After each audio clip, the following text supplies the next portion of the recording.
प्रिय पत्रकार साथियों, अखिल भारतीय कांग्रेस कमेटी के सभागार में आप लोगों का स्वागत है। आज अखिल भारतीय कांग्रेस कमेटी एक बेहद संवेदनशील और मार्मिक विषय को लेकर आपके बीच उपस्थित हुई है। इस कहानी का कथानक कुछ इस प्रकार है कि ये कहानी है अंग्रेजी के शब्द सफर और अरेबिक वर्ड सफर के बीच की। ये कहानी है यात्रा और यातना के बीच की। आपको याद होगा कि इस देश का अन्नदाता, भाग्य विधाता किसान, जो कृषि के क्रूर काले कानून के खिलाफ 378 डेज तक दिल्ली के दरवाजे पर सरकार को दस्तक देता रहा।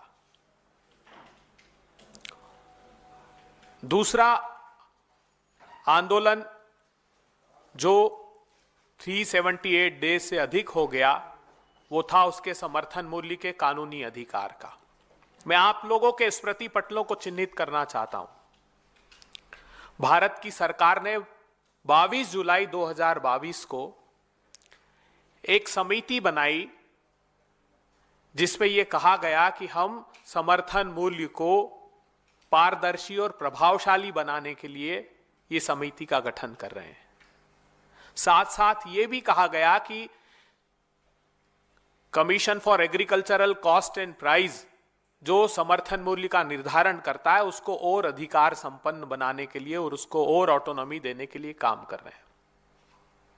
अब कहानी यहां से प्रारंभ होती है कि इस समिति की 22 फरवरी 2025 तक 7 मीटिंगें हुई हैं और इनकी उप समितियों की 39 मीटिंगें हुई है। 22 फरवरी को देश के कृषि मंत्री भोपाल से दिल्ली के लिए एक विमान में उड़ान भरते हैं और देश के कृषि मंत्री ये पाते हैं कि उनकी जो कुर्सी है बैठने के लिए उस विमान में, उस पर वो असहज महसूस कर रहे हैं। उस कुर्सी पर बैठने में वो कठिनाई महसूस कर रहे हैं। तो एक तरफ उनका भोपाल से दिल्ली तक का जो सफर है, 1 घंटे की यात्रा में उनको कष्टदायी लगता है और वो सोशल मीडिया पर अपनी उस पीड़ा को लेकर कोहराम मचा देते हैं।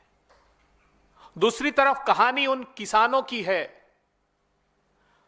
जो सफर कर रहे हैं बीते 10 साल से। बीते 10 साल से वो यातनाएं भोग रहे हैं, बीते 1 दशक से यातनाएं भोग रहे हैं और 1 घंटे की यात्रा में उस पीड़ा को सहन नहीं कर पाते देश के कृषि मंत्री। वो यातनाएं क्या भोग रहे हैं? 10 सालों की यातना में जैसे ही किसान विरोधी नरेंद्र मोदी सरकार सत्ता में आती है तो सबसे पहला काम करती है किसानों के बोनस बंद करने का।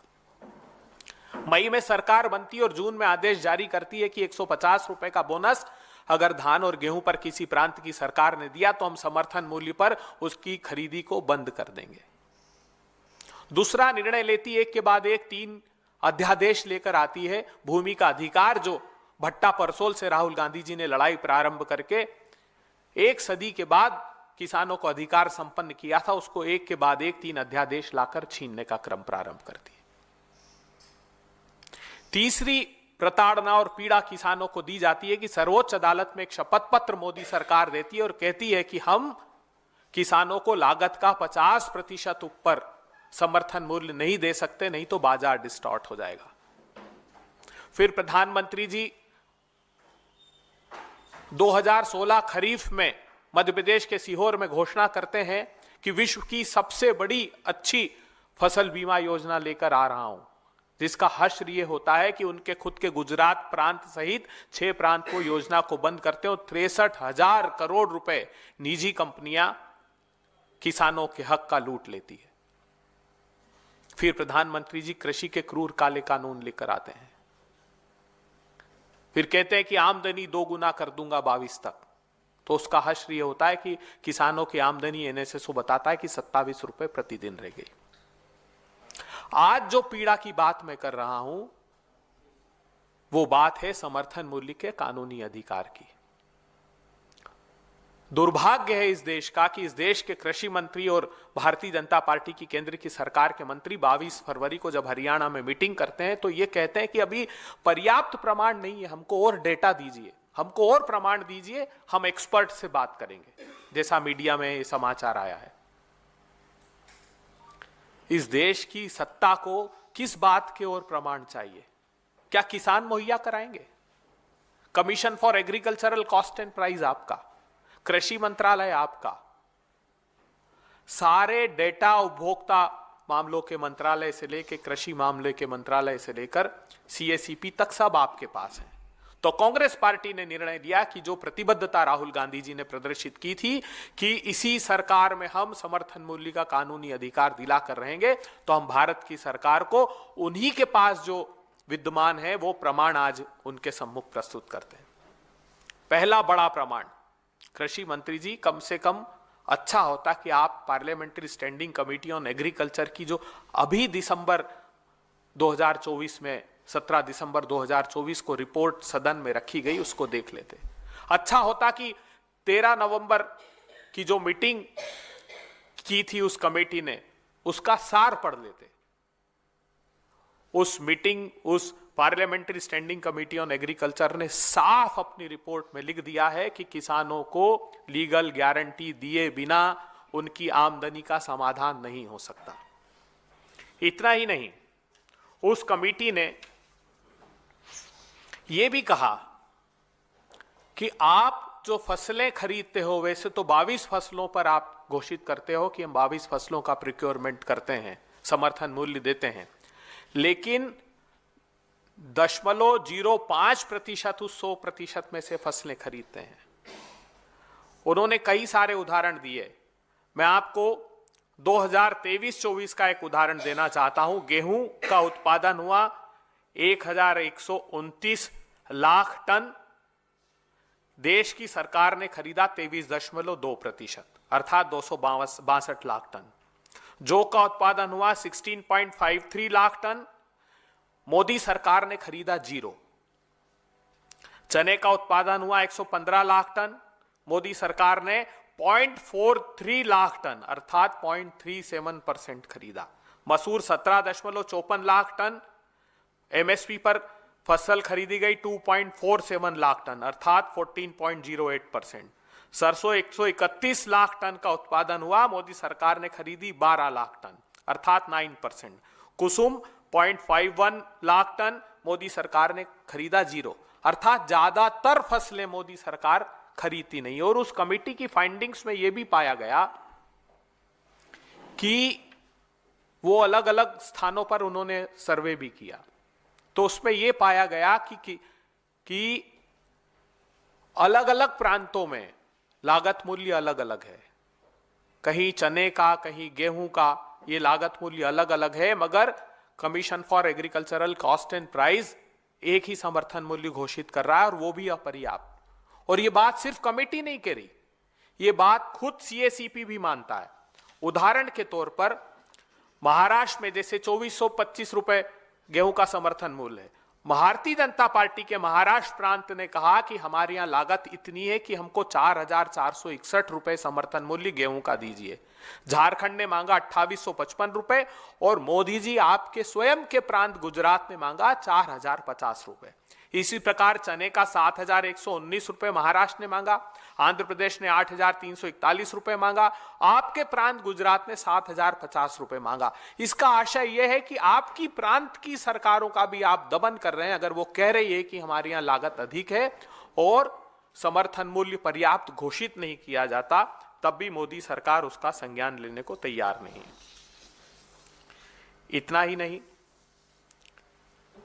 जो कुठाराघात किसानों के साथ मोदी सरकार एक तरह से और कर रही है। आप देखते होंगे कि बड़ी बड़ी सुर्खियां की 1,34,000 करोड़ रुपए का कृषि का बजट हुआ, 1,24,000 करोड़ रुपए का मोदी सरकार ने अनाउंस किया।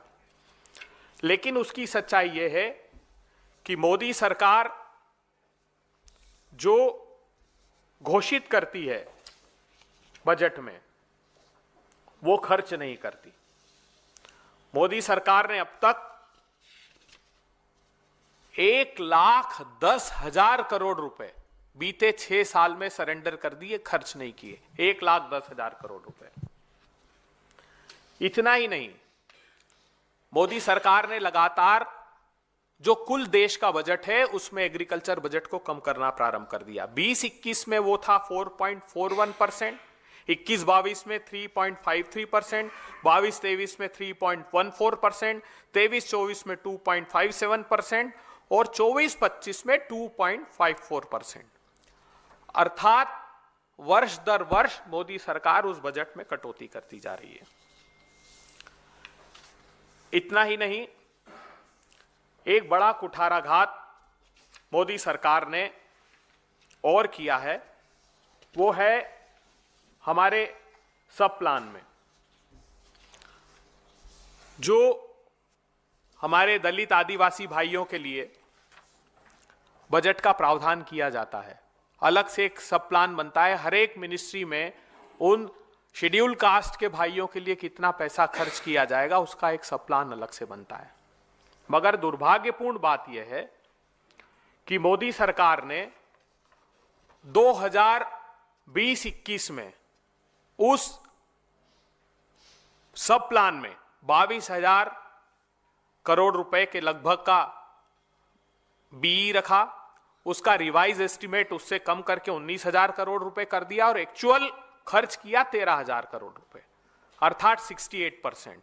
21-22 में वो खर्च किया 65%, 22-23 में वो खर्च किया 61%, 23-24 में वो खर्च किया 63%। ये बात महत्वपूर्ण इसलिए है कि ज्यादातर हमारे स्मॉल और मार्जिनल फार्मर या तो शेड्यूल कास्ट के हैं या ओबीसी के हैं। तो ये जो सब बड़ा कुठाराघात है मोदी सरकार हमारे अनुसूचित जाति के किसानों के साथ भी कर रही है। आखिरी 2 बात और महत्वपूर्ण आपसे करना चाहता हूं। भारतीय जनता पार्टी की सरकार और देश का दुर्भाग्य है कि स्वयं प्रधानमंत्री जी इतने झूठ बोलने के अभ्यस्त हैं जिसकी कल्पना नहीं की जा सकती। इस देश में सोयाबीन का उत्पादन 2 प्रमुख प्रांत करते हैं।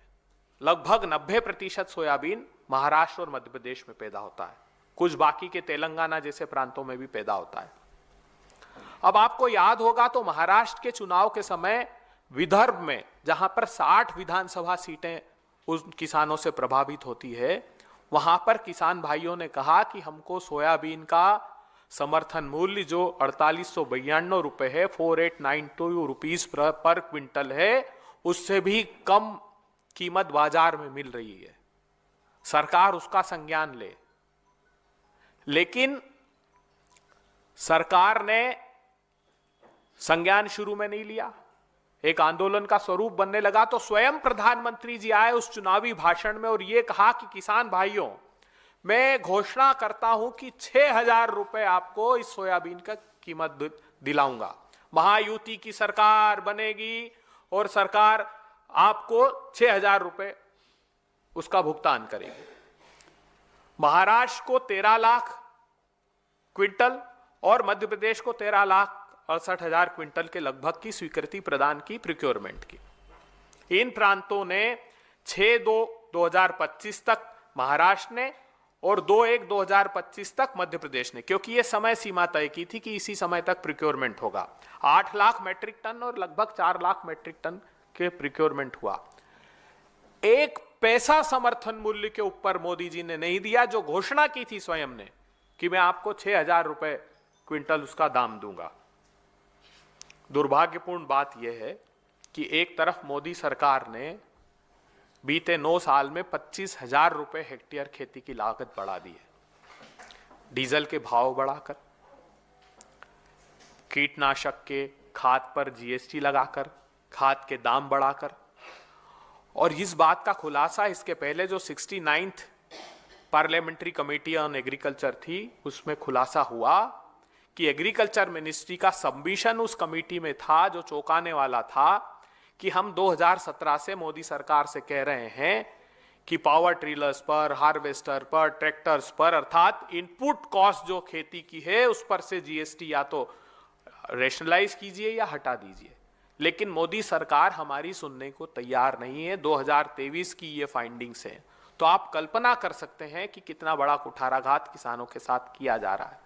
जब मैं कह रहा हूं कि 25,000 रुपए हेक्टेयर कीमत बढ़ा दी, तो लगभग 2,86,000 करोड़ रुपए से लेकर 3 लाख करोड़ रुपए तक किसानों की जेब से ये डाका मोदी सरकार हर साल डालती है और 6,000 रुपए किसान सम्मान निधि देने का स्वांग रचती है। हम प्रतिबद्धता प्रदर्शित करते हैं, हम लोग किसानों के साथ खड़े हैं और हम, राहुल गांधी जी ने जैसा कहा है, ये प्रमाण, विस्तृत प्रमाण केंद्रीय कृषि मंत्री को और प्रधानमंत्री जी को देंगे कि आप सिर्फ टाइम बाय मत कीजिए, आप किसानों को प्रताड़ित मत कीजिए। हमारी संकल्पना साकार होगी, किसानों की जय जयकार होगी। चले संघर्ष आठो याम तुमसे, करेंगे अंत तक संग्राम तुमसे। हम ये प्रतिबद्धता प्रदर्शित करते हैं कि किसानों के हक की लड़ाई हम अंतिम समय तक लड़ेंगे।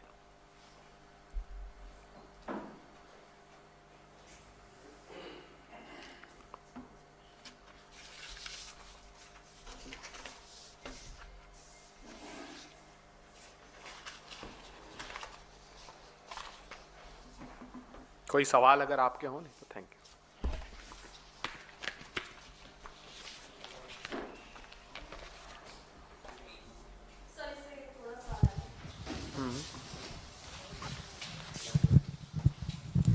सर, कांग्रेस की तरफ से गारंटीज दी गई थी हिमाचल प्रदेश में भी, जिसमें एक 100 आश्रय योजना जो थी वो प्रॉमिस की गई थी हिमाचल प्रदेश गवर्नमेंट ने।